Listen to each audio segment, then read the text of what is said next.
Very all right. And let me just very quickly welcome whoever listening to us today or who will be enjoying the recording later on.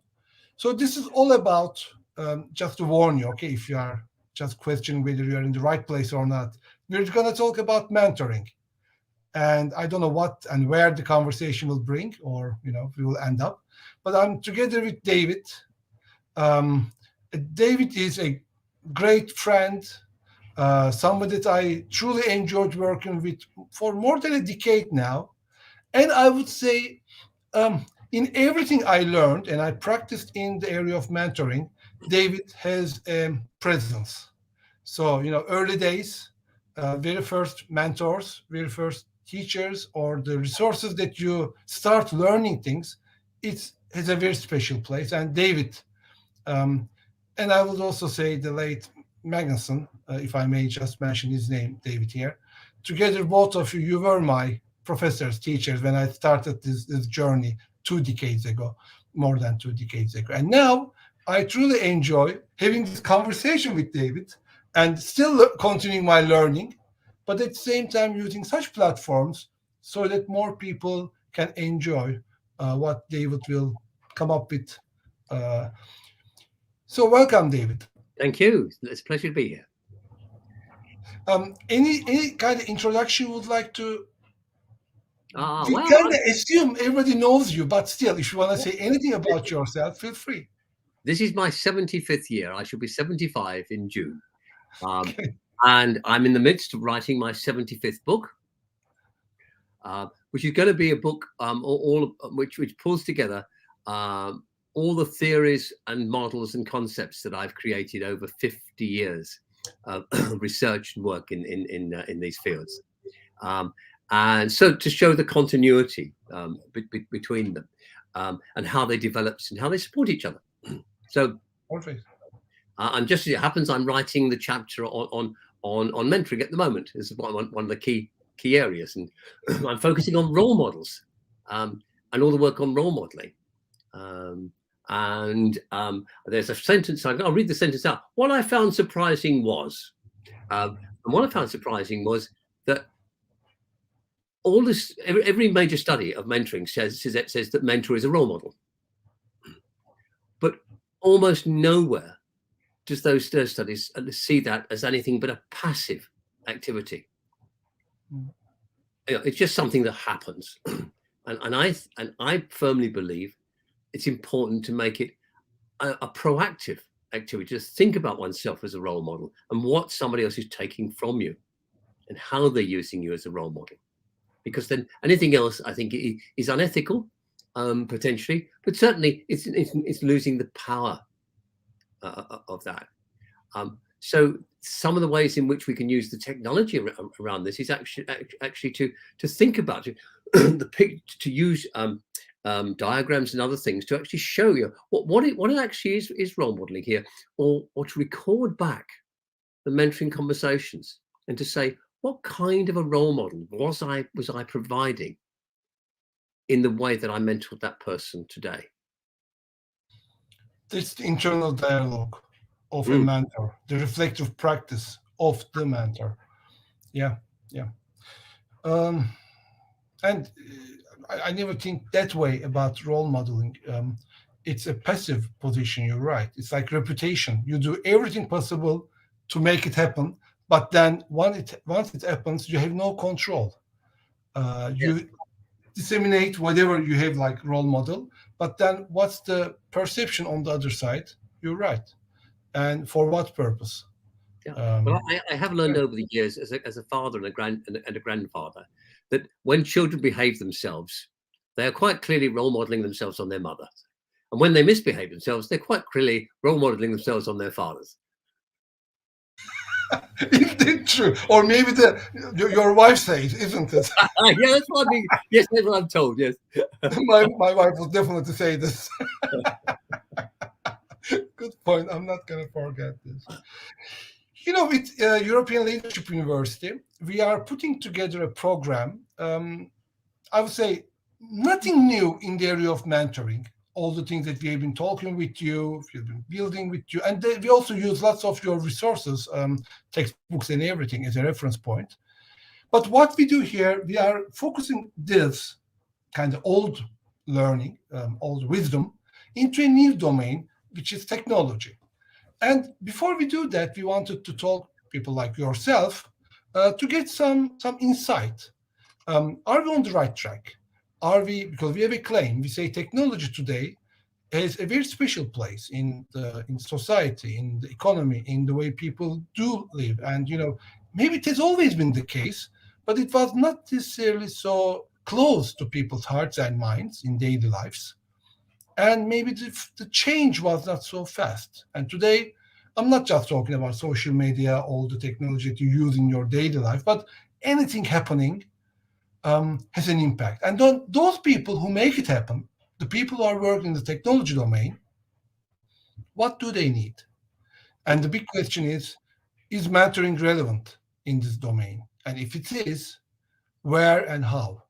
What should be the roadblocks or the signposts or the things that makes it a bit unique compared to this concept of mentoring that's been around for thousands of years? Is there anything we need to fine tune? Yeah, And I think there's a lot. yeah, Yes. your reflections. Um, uh, if I start with an old example and then move on to some new examples, there's quite a lot of mentoring platforms out there. People who've got, you use our platform and match your mentors and mentees and all of that stuff. Apart from the fact that there's no evidence that matching algorithms actually result in better matches than a person doing it. The almost invariably these platforms are designed by people who are technical specialists, not by people who understand mentoring. And in fact, we've only been able to find 2 platforms over the years, one of which are no longer available, that actually do come from a background of people who understand mentoring, and hence the quality of the mentoring, and what happens with it. It becomes just a machine to put people together, and I think we lose a lot of that humanity that comes out of it because we do that. Wind forward to today, and the professional bodies in particular now have a dilemma relating to coaching and mentoring platforms, where we've got all these people who act as intermediaries to link people with coaches or mentors, mostly coaches. The same principles apply for mentors. And take a large cut of whatever the person pays, and record it, and very often record the conversations and so forth. And now we learn that at least some of these platforms are storing the data with and the expectation is they're using this data to create future artificial intelligences that will do the coaching or mentoring for you. Now, I think that's really dangerous. And the ethics of platforms of digital mentoring and digital coaching are still very much in the air. All the main professional bodies have got sort of vague general statements about ethics, and some of them, like the MCC, refer to digital ethics, but it's underdeveloped. And I think if we're not careful, we're going to have to move very fast to avoid situations where essentially we're creating intrusive and dangerous products that will. It's not that they put coaches and mentors out of business. It's more that they will actually be replacing the humanity and the wisdom and that breadth that a human brings, that all those extra qualities, the judgment that a human brings, with a rather skinny. So we devalue coaching, we devalue mentoring. Now, fortunately, the focus of this is on coaching, but we can see that it's also being directed towards mentoring, particularly professional mentoring.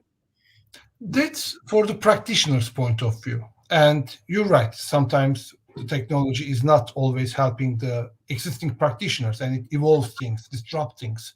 And when I put my head, like I'm looking from the mentoring angle, if it's done properly, maybe it will bring some value. It will democratize mentoring going forward. But you're right, the ethics, the danger, how to do it, because if you feed in what you feed into the system will determine the quality of what you get. Machine learning is nothing but make it faster. If you make a mistake, if you are biased, it becomes a bigger bias or whatever. So where is the checks and balance in creating something more powerful, maybe even more useful? But if you do it based on the wrong principles, you may end up creating monsters, of course. Yeah, And that's one of true. the biggest dangers there is that most of those conversations will be between people from Western economies, from weird economies, who are privileged. The mentoring conversations will not be recorded.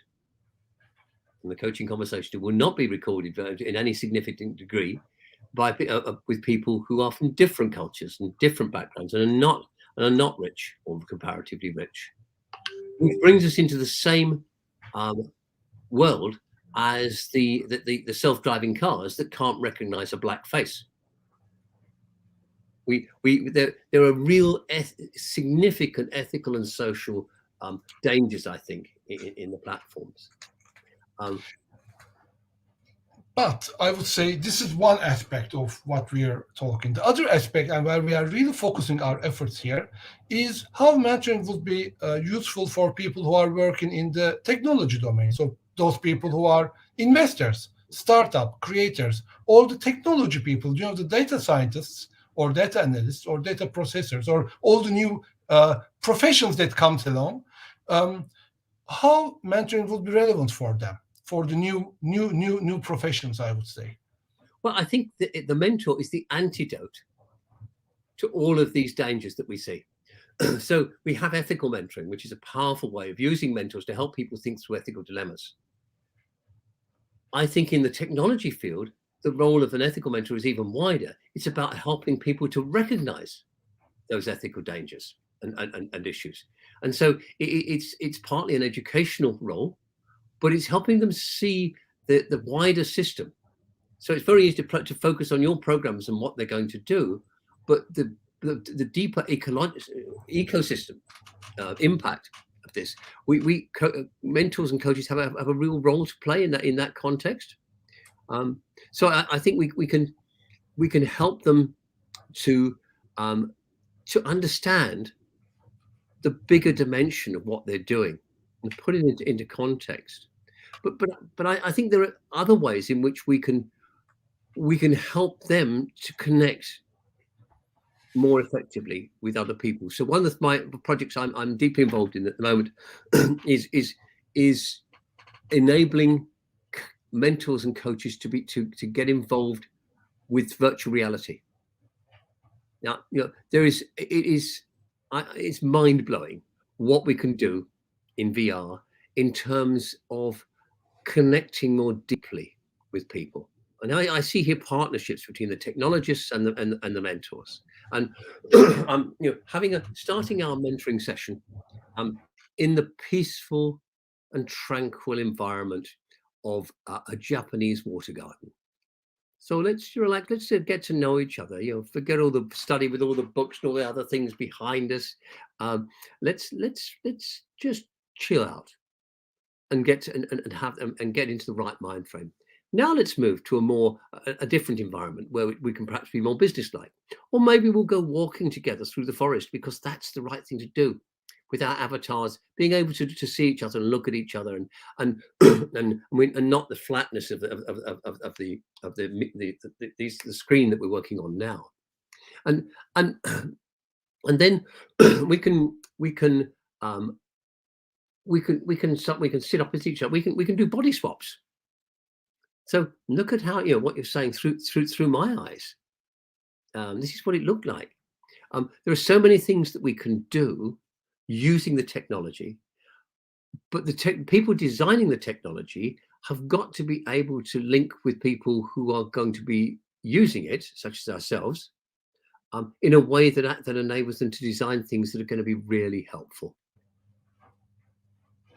And actually, this is true for every aspect of technology, Sure. not only for specific to coaching and mentoring. But I will come back what you just said, which is kind of eye opener, because um, what we say is contextual wisdom. So the mentor should have a contextual wisdom that will be at the service of the mentee. And in the fast changing technology domain, one of the big claim is, wait a minute, at your time there was not such technology. The problems I face today were not around when you were kind of doing those things. So the mentor's contextual wisdom is questioned. Mm. But at the same time, what I just heard from you, mentor's contextual wisdom is not necessarily related to only technology or the context, but when you open topics like ethics or empathy, or I don't know, because I realize that what you just mentioned about this using body swap is another way of maybe empathy try or whatever. I not there Yeah. yet, but all those other things where the mentor is more equipped could make him or her more relevant Yeah. in the Well, context. Would well you there agree? are, I define three kinds of wisdom. So, so you've got skinny wisdom, which is knowledge of a particular domain. So the technicians that I'm working with on virtual reality, they can do wonderful things and they can move things around. Yeah, last time I was on, they showed me how to create a birthday cake in the sky, where we could sit on the edge of the birthday cake, look down at a jungle beneath us, and have a conversation on this giant floating birthday cake. It sounds bizarre, but it's a wonderful environment for creative thinking. So that's skinny wisdom, and it's knowing a lot about a narrow thing, and that's where the technologies mainly are. Then we've got broad wisdom. Broad wisdom is the experience we're able to pull together from our own lives and vicariously from other people's lives, from our reading and so forth. So it's experience of life, and judgment and so forth. And then you've got meta wisdom, and meta wisdom is the ability to pull together and integrate bodies of knowledge and experience and insight from multiple areas and domains. It's being able to pick the bits that are actually going to come together. And when you think about how we create massive new technology, technology is a creeping thing. I mean, we occasionally get major breakthroughs, but when they happen, it's because two bits of technology, usually completely separated from each other, have come together and created new opportunities. And so it's about helping. I think the real role for the mentor in helping the mentee to become more and more aware of areas outside their domain. What we see all the time is that technology companies go bust, technicians become obsolete, because they've only their whole area of expertise is in that skinny wisdom, and things move on. If they are constantly evolving and expanding their interest in seeing they become more eclectic, they can constantly be evolving with the technology. And I think that's what we're already seeing is the volume, the half life under which new patents and new inventions are registered globally is shrinking. I forget what it is now, but it's something. I think it's something like 4 years now. Yeah, and every 5 years it halves or something like that. I don't know what the exact figures are, but there's some horrifying figures like this. So if that's what's happening, it's nice and comfortable to think I'm a whiz kid at this technology. I've set up my company to do this, but the probability is you will be obsolete within 5 or 10 years. So how do you maintain ahead of the game? It's that longevity of thinking that the mentor can bring. Yeah, I agree. Another area. I keep on asking my questions, okay? So I'm here to still learning from you. Contracting. But when I say contracting, maybe I mean about the boundary management, or how do you call it, the ethical framework. What I'm coming from is in the domain of especially the startups, when it comes to new technology firms popping up, this concept of spray and pray. So you don't know what will stay, but some of them will survive and everything. And the mentoring becomes sometimes um, investor. Investor could become a mentor, or sometimes the friends and family, early stage investors, but also people who are guiding, um, they also become a mentor. And then it's not mentoring, but maybe it is mentoring. But how can we make sure that their additional roles will not jeopardize, get in the way of their mentoring? This is a big issue when it comes to the startup domain. Everybody is a mentor and everybody is an investor, but also Absolutely. they are the one who have the wisdom or the know-how, or they see the light. They want to show the light to these new startup founders. So, what would you say about this? Well, I think we have to, in some ways, separate what we've always thought of as mentoring as being a single relationship that somebody has from the concept that comes from the work of Belrose Reagans and others in the States of multiple mentors of different levels of intensity. So you can have one or two at a time really intense learning mentoring relationships, but then you've got this network of other people, and increasingly the role of the mentor is to help you manage and extract the most value from this wider network of sort of proto mentors, if you like. And so, yeah, what do you want to get from your family? What do you want to get? Who are the sources that can most support you from the point of view of the two key components of any network? One of those components is influence. Who can help you get the money? Who can help you get things done? Um, who can you go to as a resource when you've got big contracts and so forth? And the other is information. How do you keep ahead? How do you find out where the markets are and so forth? In so much of the work that I'm doing now with teams and organizations, we're finding that they don't know whether they're ahead of the curve or behind the curve or on top of the curve in terms of change. So is the world around them changing faster than they are? Or are they, or the other way around? Are they changing faster than that world around them? It can be so easy to imagine you're ahead of the curve, but find you're actually miles behind it. So you're mentioning this collective wisdom rather Yeah, than this traditional one-to-one. yeah. And The two then, way- yeah, yeah. sorry, you were.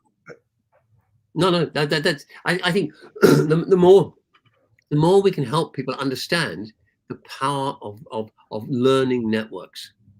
Hmm, hmm. So the network becomes your mentor as well.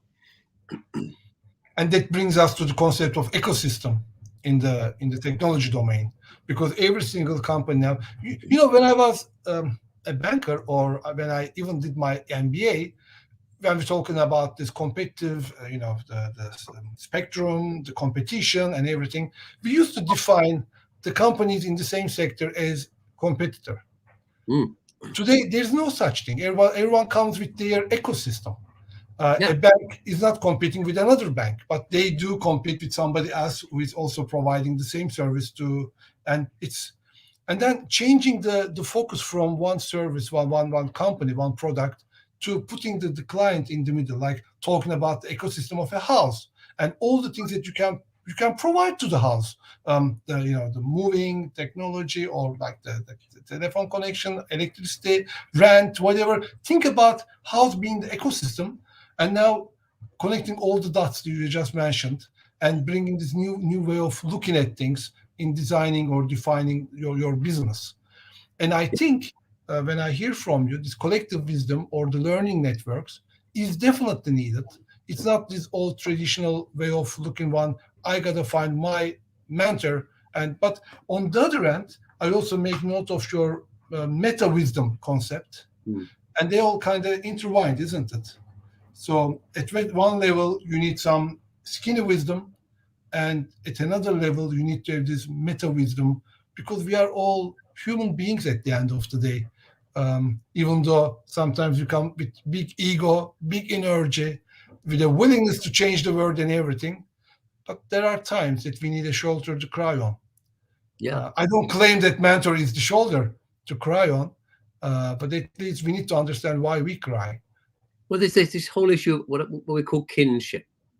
Hmm. Knowing that other people are going through the same things as you are, and that gives us another way of looking at mentoring in the technology field, because what we can do is to be the linchpin, if you like, for bringing together entrepreneurs and others in co-learning groups.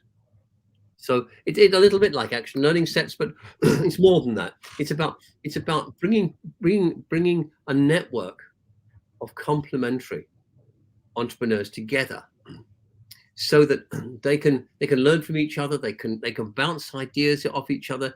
They can swap resources and all sorts of things.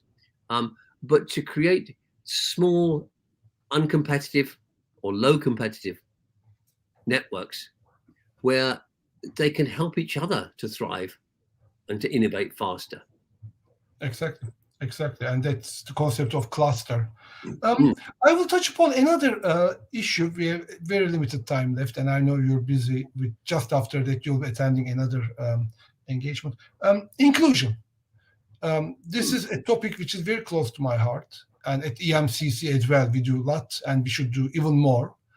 But on the other hand, it is a very difficult subject. So it's very easy to talk about, but when it comes to really, really practicing it, internalizing it, putting in the focal in your life, we all have our own barriers. Mm.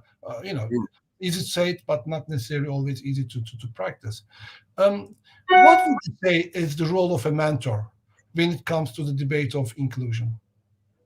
It's to raise the questions. A role of a mentor is always to create clarity, to help somebody think through, be aware of things that they weren't aware of, so to give them context to think more deeply. And I think the world of technology has some wonderful opportunities, or has the ability to seize some of the opportunities that other areas of commerce don't, and that is to use people with neurodiversity. And on my YouTube channel, there's a lovely interview with a coach who has Asperger's syndrome, and how different that is for and her, but she's very effective. And indeed, I'm putting her together with another coach at a completely different area of neurodiversity. She's an HSP, a highly sensitive person, and we have a conversation today or tomorrow. To actually, we're going to write a book about neurodiversity in coaching, but from the perspective of different people with different levels of diversity. The key to technology can support people with neurodiversity, but it can also have great value from them. So in the case of somebody on the autistic spectrum, for example, they have a way of looking at the world which is very pattern oriented. So using those skills can deeply improve the speed and the effectiveness of product development. But an HSP, a highly sensitive person, is better equipped than a neurotypical person to understand the human dimensions of the technology and what's going on. So I see an enormous potential for technology to link through mentors people with the neurodiverse community. You're right, and I like your expression of bringing clarity, asking the right questions, and to make people notice what's not noticed or whatever in the system's voice. And these are all the roles of mentors. And actually, everything you said, it's so relevant in today's business life or social life, isn't it? Yeah. With all these demographic movements and technology making it possible to people to work together, and diversity bringing the advantages. And at ELU, European Leadership University, we are really focused on technology, but at the same time we bring the human, the soft skills, we don't call them the core skills, to make the technology focused people to be more better people's leaders, managers. And that program hopefully will serve that purpose as well. David, anything you would like to add? No, I think we've covered some very interesting topics here.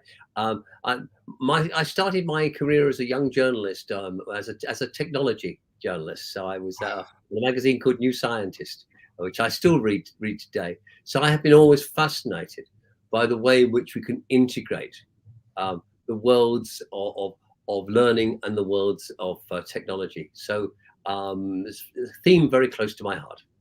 Perfect. We should do that more often, David. So I learned a lot from you today. So yeah, let's keep on working together. Thank you very much for your time. Thank you very much for being with us. And looking forward to staying in touch. Thank you, David. Cheers, Dan.